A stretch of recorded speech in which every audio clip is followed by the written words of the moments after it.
I had a friend who I mean, and he's obviously a guy, so men don't care about personal hygiene, but like him him and his friend, they took a tent, right, and they were inside their tent getting high, listening to music, right, and somebody literally just cut a hole in the side of their tent, stuck their dick in, and started having a piss. So yeah, that's why Glastonbury and camping is a no-go for me. Yeah. Ain't nobody gonna cut a hole through my glamping wooden yurt. Yeah. Or they'll be there a while. Yeah.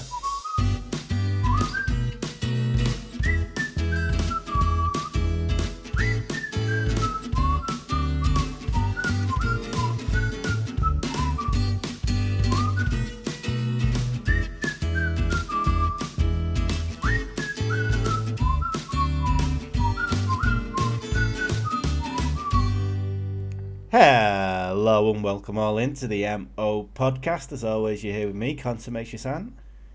And me, Atreya. And today we are going to be talking about Edward the Eighth, the former King of England. And we would very much like for you to like and subscribe. Yeah. Before we get into that, though, what we are going to ask is the obviously the like and subscribe stuff. So yeah, if you will, it'll help us in the algorithm. And as always, we've got a website out there. It's the mopodcast.co.uk. We've got blogs, we've got all our podcasts are on there, they're all embedded on there. We've got new stuff coming out most of the time. I pick up stuff from the news, weird stories that I hear. There's loads of different things on there. Yeah, so it gets updated quite regularly, and you can find all our links over there. So go and have a look. But now we will get on with the episode. Now, in the previous episode, we talked about the Duke of Windsor's rise and fall from power. And in this second part, we're going to look at how, despite being all but disowned by his family, he still believed that he was relevant and deserved some type of special treatment. Now, one of the things that the ex-king was vehemently against was paying tax on any and all earnings. A little bit like... Aren't we all? Yeah, a bit like Jeff Bezos, Google, Starbucks, Jimmy Carr. You know, all of them. Now, although they were tax avoidance schemes back then, they probably weren't as complicated or as straightforward as nowadays. But Eddie couldn't understand that as a private citizen and not protected by the blanket of royalty, he would be liable to pay tax if he lived anywhere without a special government kind of situation. Sucks to be you, dude. Yeah. Now, he lobbied Churchill during the early years of the Second World War for a posting that he thought his status deserved. Now, he thought his status was ambassador to the USA or Canada, or maybe a posting back at England so he could be at home. But he didn't think his loose mouth or his wanting to be a tax-free citizen should have any effect on this, because as an ex-king, he was a very special person. Now, he is a very special person. Yes.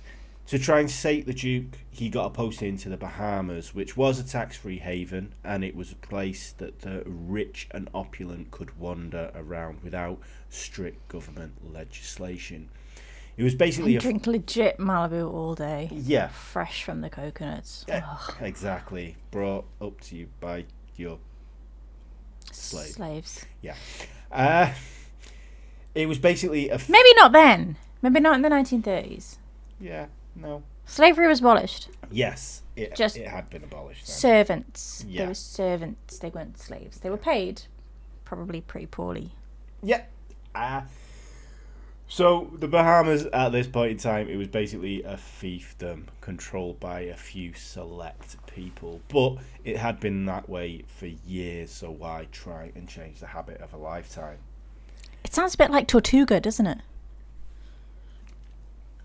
Oh, okay. I am so glad you said that. Tortuga? I am so glad you said that, because I'm going to go into some of the history of the Bahamas. Hey. So, the archipelagic state consists of 3,000 islands and islets, over 5,000 square miles. Has history of being an oppressed country. It was a pirate state for 11 years.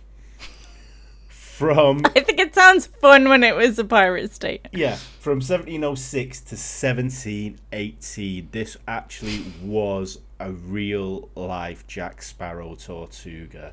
Now, some of the pirates that were there were Benjamin Horngold and Edward Teach, who was... No. Blackbeard. Blackbeard was there. He was. No way. Yeah, he was actually one of the rulers of the island after Benjamin Horngold kind of went I love away. it. Yeah.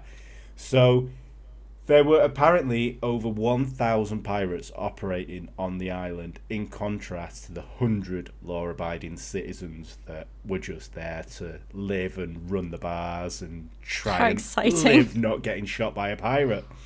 I've seen Black Sails. It looks rather exciting. Yeah, it is. The English finally came in 1718. Now, they offered pardons and giving the pirates the option to fight as privateers for the Royal Navy against the Spanish that were operating in the area. Which Edward Teach did, didn't he? Yes. So did Horngold. He took up the offer, yes, and although he did capture 10 pirates, Teach and Charles Vane escaped to set up a new haven in the Caribbean and kick off the golden age of piracy. Talk to me about Charles Vane. He had abs for days in Black Sails. Although it wasn't a patch on Billy Bones. Oh, God, don't. Is it warm in here? Fuck me. Billy Bones. This made cool. Not like Muppets Billy Bones. Yeah. Billy Bones. That was Billy Connolly, wasn't it? Yeah, this may cool you off. After the American Revolutionary War, loyalists to the crown were rewarded with huge tracts of land on the islands, and they, of course, brought their slaves with them. Wow. Yes, but... Talk about turning a girl off, Ant. Yeah, never fear. Just 100 short years later, slavery was abolished on the island in 1834. And the islands did get known as a place where freed slaves could live in peace. Or, on the flip side of that, where they could hide one of mankind's greatest injustices. So, just sweep it under the carpet. Mankind's greatest injustices. Hold on. The discontinuation of the GameCube. Only no more seasons of Firefly. See? Got to weigh it all up. The cancellation of season 2 of 1899. Okay. I mean, either way, actually, whatever you think of it, it's today Black Bahamans make up 90% of the population, and the majority of people live on New Providence, 70% of them. And this consists of Nassau, which is the nation's capital. It was on New Providence and in Nassau that the governor's mansion is located, and where the Windsors rocked up to in August 1940. At the time, it was described as a cracked and flaking edifice with about as much warmth and atmosphere as Wellington Barracks. We've seen it in Black Sails. I really wanted to paint those fucking shutters. Like, it was just like a lick of paint. That's it, right? Get rid of the I love the trees they're growing through. It's really it's atmospheric. It's great. It's nature. It's wonderful. But just a lick of paint on them shutters. Scrub the floorboards. Yeah. That's all it needed. So Wally Simpson set about renovating right away, and she requested £5,000 for these renovations. How much was her fucking whitewash? Again, bearing in mind that this is during wartime, a few people were actually questioning that rather than give them that money, they could have bought several planes and shit. But They could have, but if you'd seen the place, right, you would have understood. Like, I suppose. Like, I'd have been there and I've been like, well, I'm not in a plane right now. I'm in this shithole and it really needs a whitewash. So I can either buy 10 tins of like Wilco Magnolia, or I can buy 1 tin of Dulux One Coat. It's about the same price. It's going to be pretty hefty. Yes, it's probably enough for a plane engine, but I'm here right now. I'm not in a plane. So yeah, you've got to weigh things up. Yeah. Swings and roundabouts, yeah. Yeah. She employed the American... It's for the good of the island. Yes, because all the islanders would get to revel in this one house. They could sit in the bar that is newly whitewashed, yeah. Okay? I think they'd appreciate that. Wallace Simpson employed American architect Sidney Neal to make over the place, and this £5,000 would eventually run into £21,000 to renovate it, with a whole new wing being added, which was actually called the Windsor wing, which is where they spent most of their time.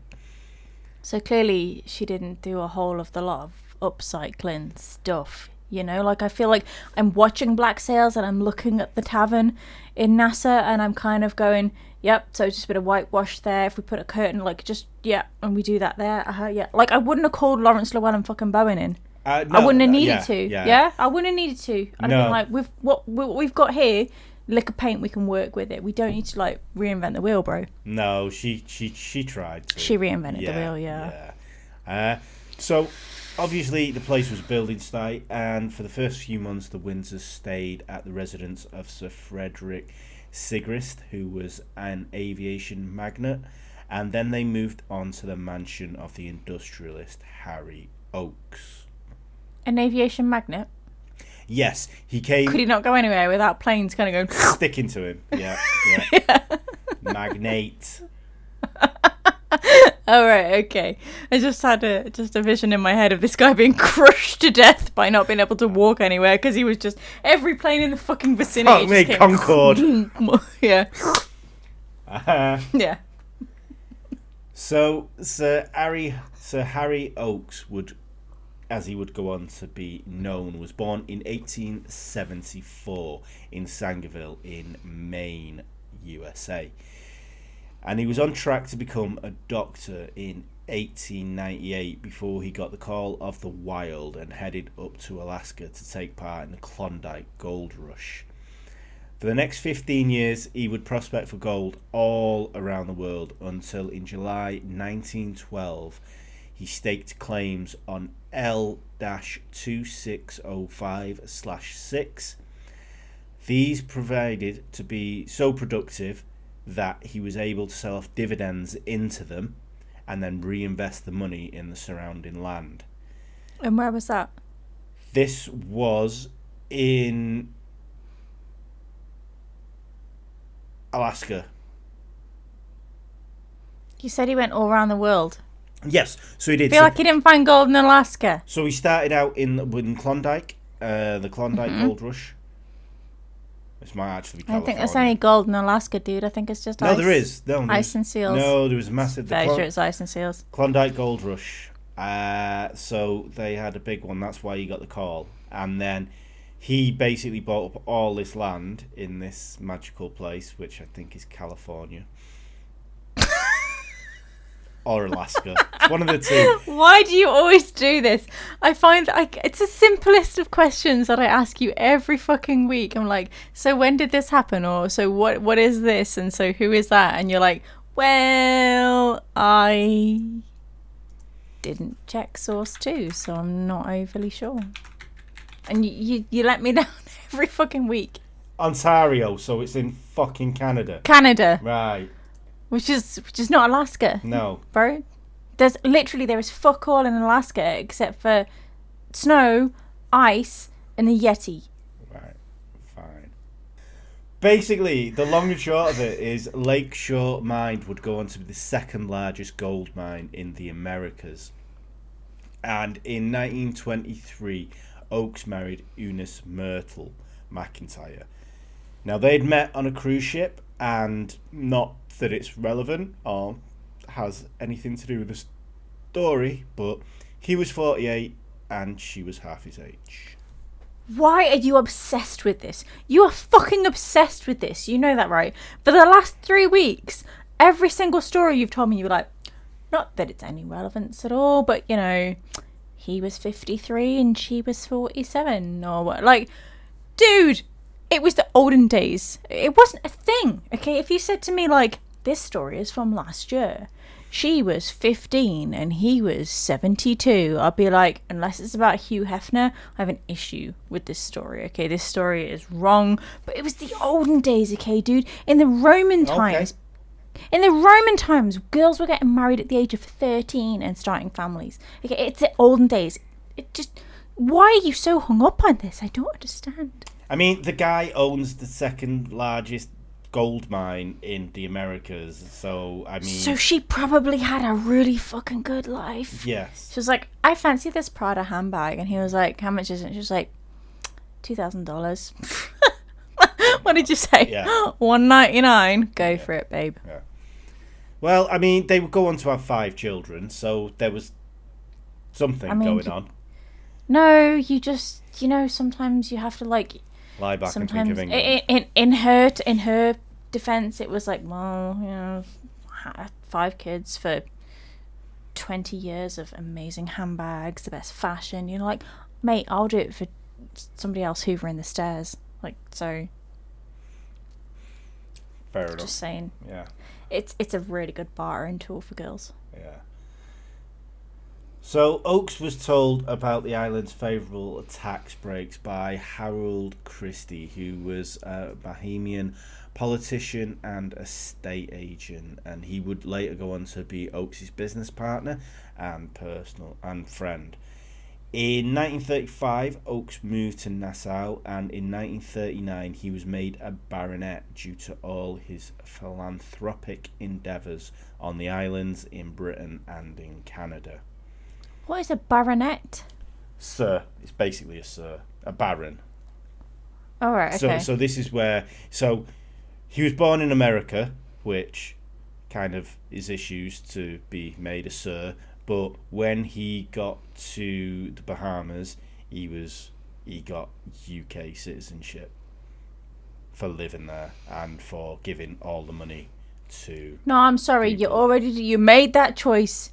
When you fucking decided on America over Britain, no. Yeah, this is it. I thought this would piss you off a bit. There's no coming back, right? That's like coming back and going, I want to be knighted. Fuck off. You can't, okay? You can't. Yeah, but he did. We only do knights over here, Yeah. and you made that choice. Yeah. So... He can be a baroness. Isn't a baroness a fucking woman?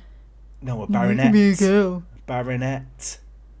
Well, baronet sounds like a cross between a woman and a marionette. So no, it's just a baron. Like a woman puppet. Mm. He can be like a woman puppet. Fair enough. So Werner Gren had also decamped to the Bahamas once the war had kicked off, and was using his position as owner of the Bank of Bahamas to funnel funds back to the Nazis to keep the war machine going. Now, while he was there, he would host and be hosted by his old friends, the Windsors. Now, these would be the main players in the next incident, and maybe the worst in the Duke's life. The murder.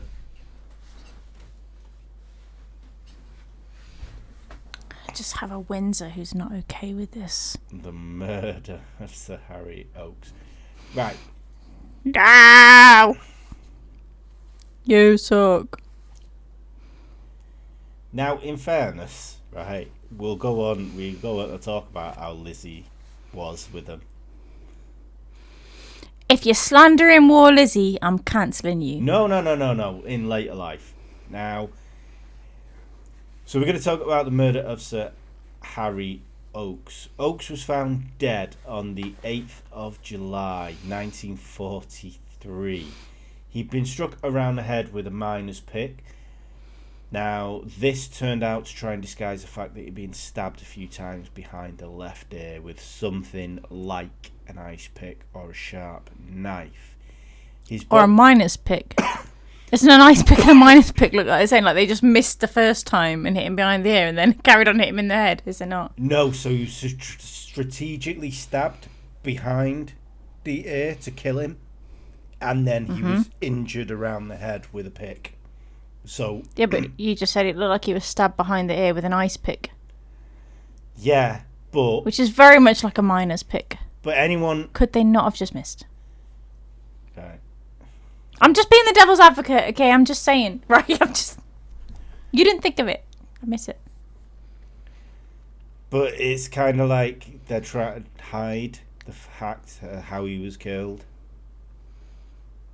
Or are you looking too much into it? Maybe I am. His body had also been partially burned. Oh, okay. And the mattress had been cut open and the feathers inside were sprinkled all over his body. Why?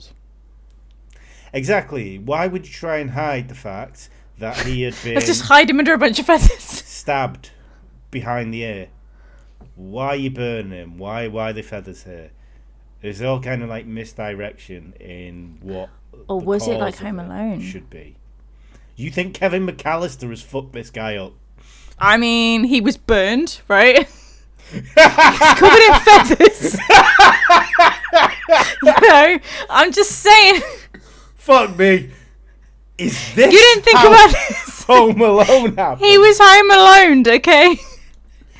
Admit Holy it. Shit. The thought never occurred to you. It didn't. It did not. And all the things I've been thinking about during this, it was like Kevin McAllister was fucking hanging around on this island.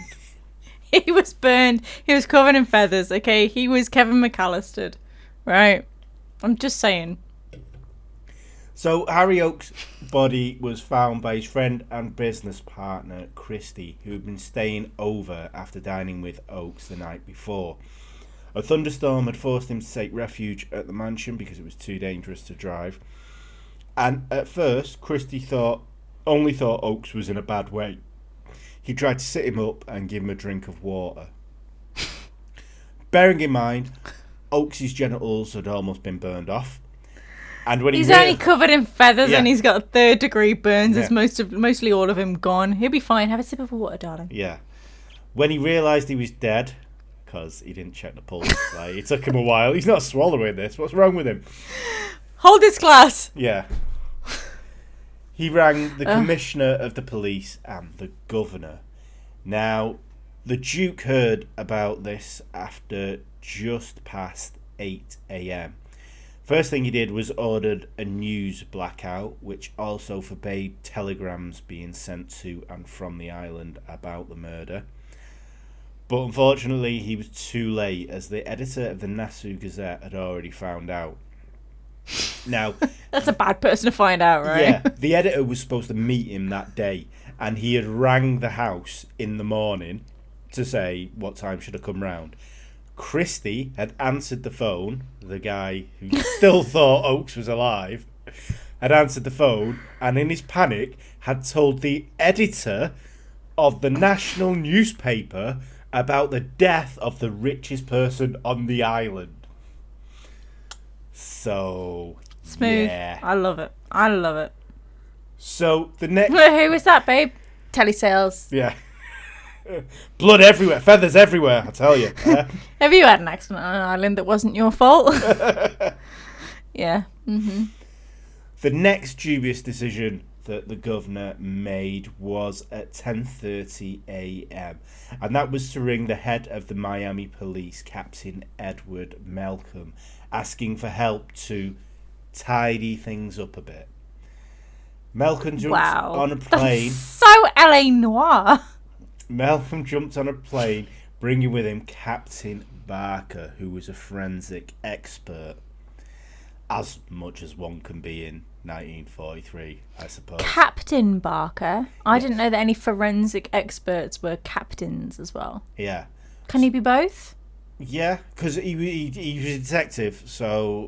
a detective, but he was more a fingerprint expert, because obviously DNA and all that shit wasn't... I don't think you can be a fingerprint expert and a detective. I mean, you're either one or the other. I think we'll go on to find out that he was neither. Okay, fair enough. So I'll go with it. Eddie claimed that since serious crime wasn't a major thing on the islands, the police force there were inexperienced and didn't have the equipment to deal with the severity of the crime. Fair. That is absolutely fair.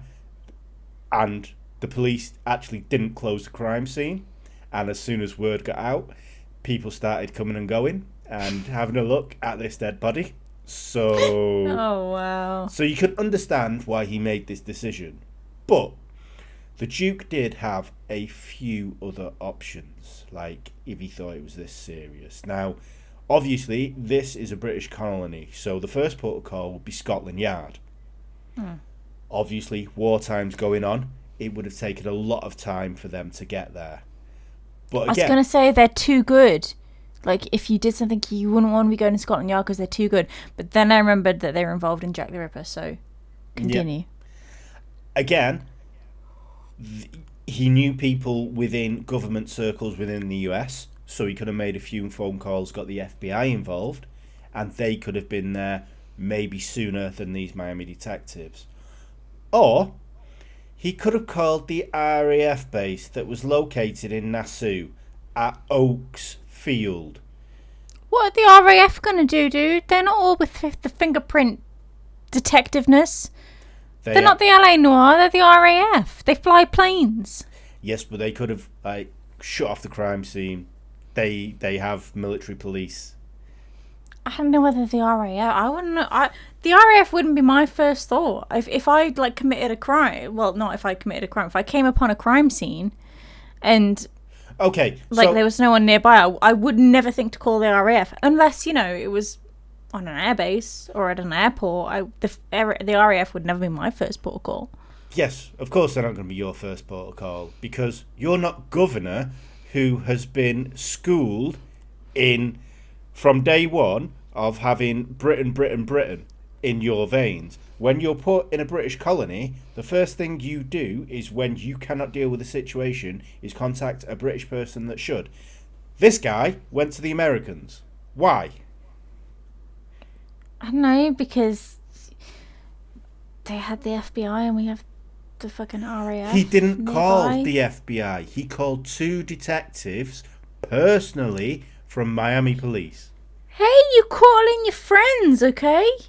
I'm gonna call in my friends instead of I don't know the RAF, and besides they fly planes and shit, but I know a couple of detectives in America, so I'm gonna give them a bell and be like, hey bro, I've got a bit of a sitch. Could you maybe fly over here, because the only people over here are like the RAF, and they fly planes, right? And it's a bit of a murder kind of thing. I feel like you probably better. Can you just go over here, mate? Yeah, no. Anyway. Clearly we have different ways of thinking. Yes, indeed. Clearly. So the Miami detectives were there to aid the local police force, but they quickly took over the case, and after 36 hours they had identified a suspect. This was Count Alfred de Marganay. Now, Marganay was Oak's son-in-law after marrying the 18-year-old daughter of Oak's. He was 32 at the time. You're fucking obsessed! He had 2 failed marriages to his name by then. These were both to wealthy women who quickly got fed up with his bullshit soon after marriage, and he managed to walk away with a decent amount of money from them. He was also not a count. He just assumed the title from his mother's family. Just like Count Duckula. Yeah, pretty much. Yeah, definitely. Yeah. So Harry was not pleased with this marriage, claiming that de Marganay was just after his money, and the two would get into shouting arguments with threats of violence implied on both sides. So de Marganay was also looked down on by the old money people of the island because he was brash, he led a playboy lifestyle, and he had no meaningful career. That's pretty rich, coming from people who are just sitting there earning passive income on nothing. But so when de Marganay was committed to trial, a rope was ordered. He'd not even been found guilty, but they're ordering the rope to hang him already. So this is how skewed the case is kind of against him now. They didn't like him. And one way or the other, they were getting him off the island.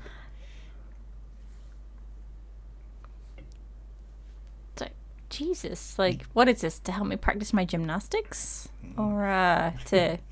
Do some skipping? No. I mean, I could practice my... Give me Houdini's best. I'll do the Houdini. I'll do the rap, like, dunk me! So, the main piece of evidence against him at trial was a fingerprint that had been lifted off a Chinese screen in Oakes's bedroom. Yet when Barker, who was the fingerprint expert, arrived at the house, it was too humid to take any fingerprints. Now, it turned out that Barker had taken several fingerprint samples from all over the room, but most of them hadn't yet been processed. And the one that happened to be the guy they were trying? Yeah. Okay, that's not sus. So the defence got a real fingerprint expert in, and because it was taken off a Chinese screen, apparently, there was no pattern on the back of it that matched up with this screen. They couldn't find where it was taken off, so they discerned that it wasn't taken off the screen. See, I told you can't be a captain and a fingerprint expert. No. The fingerprint was actually taken off his water glass when he was brought in to be interviewed at the police station. Wow, okay. Yeah. So, DeMargane had also been at a party the night before Oakes was killed, and he was volunteered to be the driver taking people home, and this gave him a very, very small window to try and commit this crime. He was allegedly at a friend's house when the crime took place. Now, the Count was acquitted of the murder, but he was told to leave the islands due to him being an undesirable alien. An island that used to be run by pirates. Yeah, so... Okay. Yeah, okay, fair. That's fair. how much. I reckon, Liz. Yeah. So Oak's daughter stuck by him throughout the trial, and when he was kicked out the Bahamas, they settled in Cuba, where she started having an affair with Ernest Hemingway's son Jack. Oh, Jesus Christ. Yeah. Oh, it just goes from bad to worse. Yeah. So... At least she wasn't having an affair with Fidel Castro, I suppose. I suppose. So, if it wasn't DeMargane, then who was it? Now, the obvious suspect is Christie. He found Oakes, and he was staying at his house when a violent and loud attack happened, but for some reason, he never noticed. He even contaminated the scene by moving the body and touching the body. He was supposed to have owed Oakes money, and Oakes was said to be trying to distance himself from Christie and his business dealings. Now, Christie, Oakes, and the Duke may have had a scam going on with Werner Gren, where they were sending money to one of Werner Gren's banks in Mexico so it wouldn't be affected by any wartime tariffs or taxes. Now, Oakes may have started to get cold feet in the endeavour because when the Americans joined the war in 1941, monies... At the very last moment. Yeah. Monies that were entering the Americas were heavily looked at, and he didn't want to be involved in anything dodgy going on. Now, it's interesting to note that the Duke was conveniently out of the country during the trial, so he couldn't be compelled to give evidence. And the Miami Police Department were one of the most heavily corrupt departments in the country, allegedly taking regular payoffs and sometimes doing jobs for the mafia. Captain Baker... Miami Vice is a thing for a reason, dude. Yep. Captain Baker, the fingerprint expert, while high on drugs, was shot dead by his son at Christmas in 1952 after his son suspected him of sleeping with his wife. That's Wow, his son suspected him of sleeping with his... Wow, okay. Yeah. Okay. So... Wow, it's exciting in that family, isn't it? Yeah. Hey. So, I don't think these were police people. I think these were just people I don't Edward think had this met. is a real thing. Yeah. This is not a real... This is like... This is a plot of Miami Vice, or at least GTA, or... This is not real life. No, it's like... This is just... It's like Extreme Corrie. It's an Oliver, Lauren Hardy movie, this fucking thing. It's just... Yes. But... Or Laurel and Hardy meets EastEnders, like at the end of the funniness. Dun, dun, dun, dun, dun, dun, dun, dun. After de Margay was exiled, the case remained unsolved, but no one was ever looked into as a suspect. It just remained there. He died. Oh well. He was the King of England, right? Okay. And I'm not saying all the kings of England have been amazeballs, okay? Because I would like to have a word with Henry VIII, right? I would give him some relationship advice, maybe. Okay? But he was the King of England, and maybe he would be slightly recognizable. Like, it must be very difficult for a man who is easily recognizable to just commit a crime, unless he turned around and said, right, I will pay you, dude, to go and kill this bloke on my behalf. But then that guy could blackmail him and say, if you don't give me more money, I'll tell everybody that it was you. It would have come out by now. So surely. So this is the thing. Like, whether... I'm not saying he did it. I'm not saying he went round and stabbed him or whatever. I'm not saying anything, obviously, but what is being speculated... He's dead, right? He's not going to say anything. He's dead. He's long dead. Yeah, but what's being speculated here is that maybe he was murdered by someone... Like, Christie was a politician on the island, therefore he was well in with people. He knew he was pretty much untouchable. He was part of the hierarchical class, so he knew he was never going to be touched. Maybe he either A, got someone to do this, or B, because there were rumours as to why the feathers were involved, was because it was part of a voodoo ritual. But whether that's like... It's a bit of a long stretch. Exactly. I think it was just a really fucking bad cover-up. Like, maybe we'll just cover him in feathers. You know, like in Home Alone. Do it, and then we won't recognise him. Yeah. Like, dude, this isn't working. Well, just fucking leave him then. Just go. Of all the things, it's either Christie or Kevin McAllister that have done this. But I just feel like even if it was Edward, I feel like somebody would have blackmailed him more. You know, like, it would have kept going. It would have gone on and on and on, because he'd be like, yeah, well, you know how you still were the king and you still have some kind of power? How about you give me more money, and the more money and more and more and more and more, or I'll tell everyone what you did. Yeah. It would have come out by now. Yeah. You know? And Queen Elizabeth, God rest your soul, Liz, she would have turned around and she would have said, yes, Edward, he was a dick. Yeah. And, you know, let's just move on, though, because I'm not a dick. Yeah. It would have come out by now, surely. It was just like when they said that Jack the Ripper was... Who did they say it was? Was that a Prince Edward? Or was it a Prince Albert? Prince Albert, yeah. Yeah. Oh, yeah, Jack the Ripper. Yeah, okay. Like, it would have come out by now. He's not stealthing around the streets, killing prostitutes for the crack, and ain't no one noticing him. Ways to make things disappear. Yeah, like everybody else's sex drive except Victoria. Wow.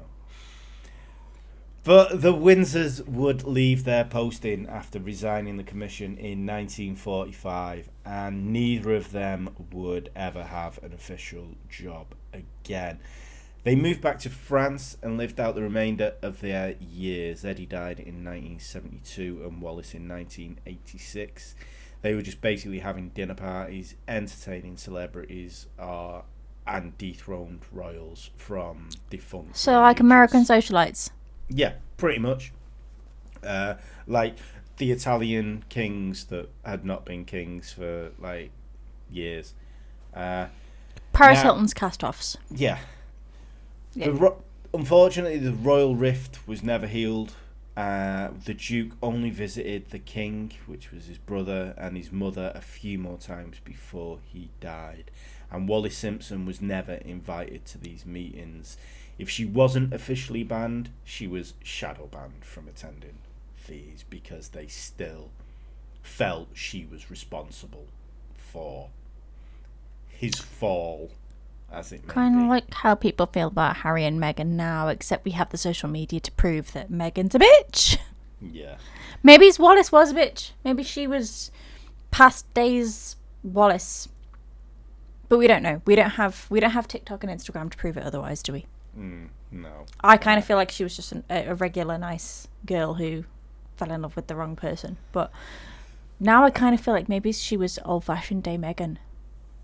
There's a lot of stuff, and like I said, I didn't want to get into the sexuality side of it and all that stuff, but there's a lot of things saying that God, Wallis was a man? No, she was promiscuous, and she... Oh, okay. There's things that have been said that they were both promiscuous. An open relationship, I think it's called nowadays. Yeah, but I think it was more that Edward... It was a sub-dom relationship. Okay, fair enough. With nanny roleplay being involved. That's just what I've read, but... I mean, they had some weird customs back then, dude. I know, and I mean... Edward was stilted emotionally. He hadn't got the love from his mother, and then this woman came along taking care of him, and he would pine on her. And it was a very weird time. Yeah. The whole period was weird. Okay, you went from post-mortem photography of we can't afford photographs. The only photograph we'll ever have of our loved one is when they're dead. Let's take a picture of the corpse next to us. To then the whole alcohol's banned. Oh, okay, cool. No, not cool. So let's just never drink again. Right? Okay. To then the whole flappy duck, flappy bird. I love the Charleston. Gotta love the Charleston. It was just a weird time. There were so many. It was a progressive, really bizarre age. time. I mean, progressive is just. It was a confusing age. Yeah. It was. Let's not be one thing. Let's definitely be another. Let's be fucking miserable because they've banned alcohol, but let's be happy and do Flappy Bird. Yeah, it was. People's minds must have been fucked. Yeah. So I mean, yeah. So I don't know who did it, how it did, but he was not necessarily a wrong-un, but no, he was. If he was nowadays, the woke mob would have used him as their mascot. Yeah, but I think there's parallels between him and Harry and 100%, yeah. and Meghan, and we can see it. And I don't understand why everyone was so surprised when Harry turned his back on, and then all the hate came out. Yeah, it's because Harry's a good boy and Meghan's poisoned him. That's the thing. Hold on. But this is it. This is Harry's a little twat. This is how it was seen back then. Eddie was the good boy, and Wallis Simpson poisoned him. And but you were just saying there before that. But maybe she did. She fell in love with him, and like. Maybe she did. Maybe she did fall in love with him, right? Maybe it was a whole. They met at a party. They fell in love because she was a socialite. He was royalty. They met at a party, and it was love at first sight. Or maybe they both just had lots of champagne and they kind of hit it off and decided to get married. Maybe that's what it was. Or maybe she was a socialite and she was like, well, this is like my 75th party of the month and I'm bored. And all I want to do now is be a princess. So what do I have to do to be a princess? I have to marry a prince or a king. Maybe then it was a kind of, maybe she manufactured this and then went, oh, well, shit. I thought there would be a pumpkin carriage and glass shoes and all that kind of shit, and it's a bit of shit, really. You know, now we're involved with Nazis, and they're pretty boring. All they want to do is queue and iron their uniforms. You know. But yeah. I don't know. Who knows? Yeah. So, yeah, bizarre. But you've ruined my illusion, so thank you, because I had it envisioned as this romantic love story. So cheers for that. I genuinely did as well. I genuinely did. And I thought, you know what? Fair play to him for standing up for what he believed in, because you can't choose who you fall in love with. And that's something. I thought that as well. Yeah. You fucked it up for me. Yeah. Thanks. And cheers. then you read stuff and it's like, oh, maybe it was I will be honest with you. I did read a book called Traitor King. So, oh Lord! Well, that's gonna fucking skew your fucking judgment. Maybe it's skewed, but maybe subliminally, mate, you've read a book called Traitor King, right? But how about next time you just pick up a book called Edward VIII? They're the facts from what I got from there. 2 sources, people. There would have been 2 sources maximum. Okay, there'd be that book and Wikipedia. I printed it off a blog site. Oh my God. Do you know what it is? Right. How many books do I have to send you before you do a topic, right, that I can get on board with, that isn't going to fuck me off and keep me up at night and ruin my relationship with the other half by going, well, Ant's just pissed me off again. Just send me another copy of the same fucking book. And then maybe I'll get the hint. Well, you know what it is. Yeah, guess what's coming up?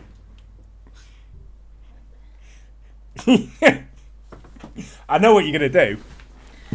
I'll just fucking send you mine. I'll send you this one. Or, yes, okay, all right. You want to play that game? Yes. I will send you this one as well. Well, yeah. Yeah, I'll send you the pair of them. I've already got it. Already got it. How many books do I have to send you before you do a fucking subject on the book that I send you? Right. Well, we will be doing them shortly. I'll have plenty of time to read them soon. He says shortly, but he really just enjoys fucking me off. Yeah. And on that bombshell, this has been the MO podcast with me, Conservation San. And me, Atreya, and Lizzie Carrot. Who is fucked off, but with you, by the way. She's smiling, but that's what she does, right? She's touching her handbag, which is a secret signal that everyone knows. Says signal the guards, and yeah. Look at a little handbag, man. Fuck you and contributors and I'm going to fucking hit you. Mm-hmm. Yeah. Okay. Yeah. Bye. The MO podcast. The MO podcast. The MO podcast. The MO podcast.